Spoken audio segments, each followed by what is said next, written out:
Hello, my name is Kaylin Morris, and my final project is on Parkinson's disease and environmental risk factors. Parkinson's disease hits home for me. My father just passed away in December of a rare neurological disorder called multiple system atrophy, also known as MSA. Multiple system atrophy is a branch of Parkinson's called atypical Parkinsonism.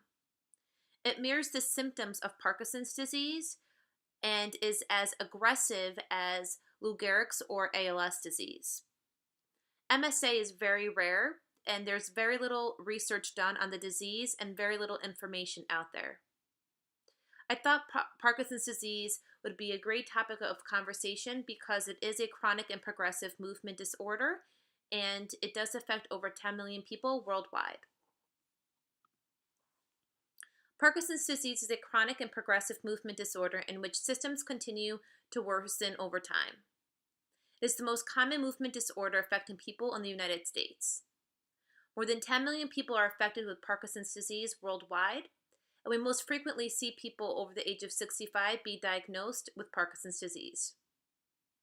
Researchers believe that genetic and environmental factors could be the link to PD, but the cause is still unknown, and there is no cure. Parkinson's disease involves the malfunction and death of vital nerve cells in the brain, called neurons, specifically in the area of the brain called substantia nigra. Nerve cells located in the substantia nigra produce the neurotransmitter dopamine. Dopamine is a chemical that sends messages to the part of the brain that controls movement and coordination. As Parkinson's disease progresses, the amount of dopamine produced in the brain decreases, leaving a person unable to control movement normally. Symptoms of Parkinson's disease include tremor in hands, arms, legs, jaw, and face, bradykinesia or slowness of movement, rigidity, postural impairment, and non-motor symptoms include cognitive impairment and psychological disorders. James Parkinson was an English physician, geologist, and paleontologist, and is most famously known for his work on shaking palsy, which is now known as Parkinson's disease. In 1817, James Parkinson speculated that the disease was caused by stress. The cause of Parkinson's disease in most individuals today is still unknown, and genetic factors only play a very small role in the diagnosis of Parkinson's disease. Epidemiological studies have found increased risks of Parkinson's disease associated with exposure to environmental toxins such as pesticides, organic solvents, metals, well water, rural living, and air pollutants. Some studies show that prolonged occupational exposure to certain chemicals is also associated with the elevated risk of Parkinson's disease. TSC is a solvent used in many industries and is the most common organic contaminant in groundwater.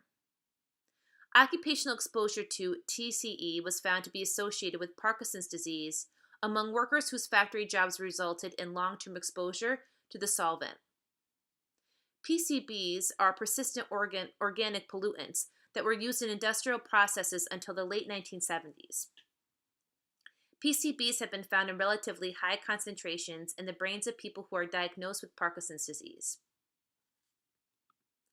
In 2009, the U.S. Department of Veterans Affairs added Parkinson's to a list of diseases possibly associated with exposure to Agent Orange. Agent Orange was known as an herbicide that was used in the military during the Vietnam War.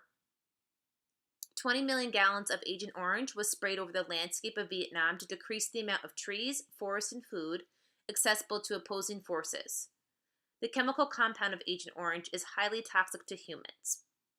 My father was in Vietnam War and did have exposure to Agent Orange.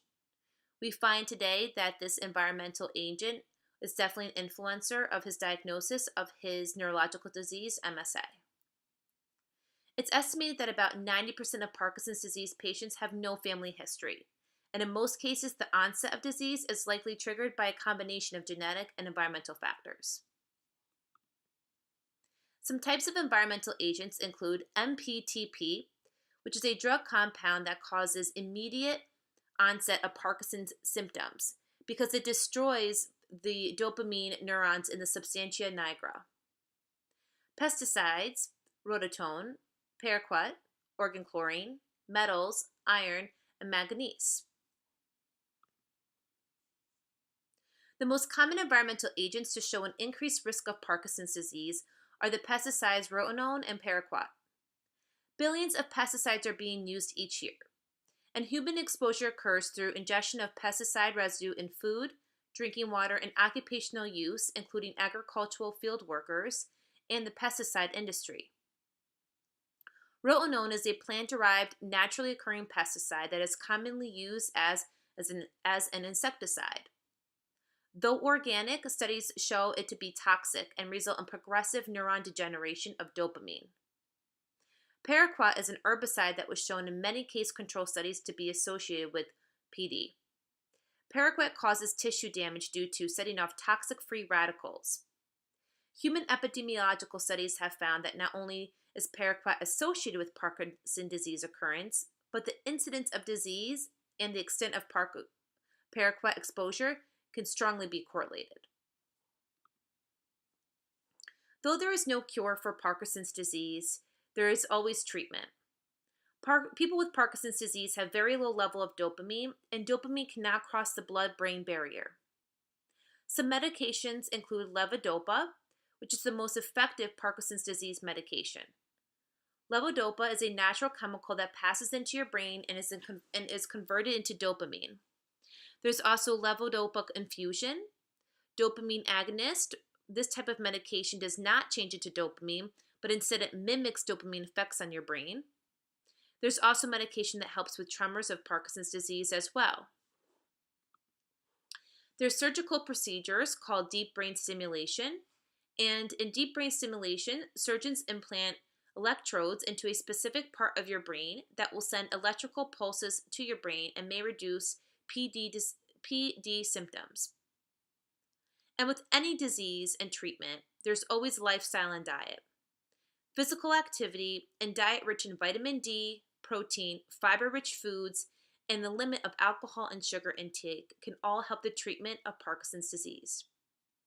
Thank you very much, and that concludes my final project on Parkinson's disease and environmental risk factors.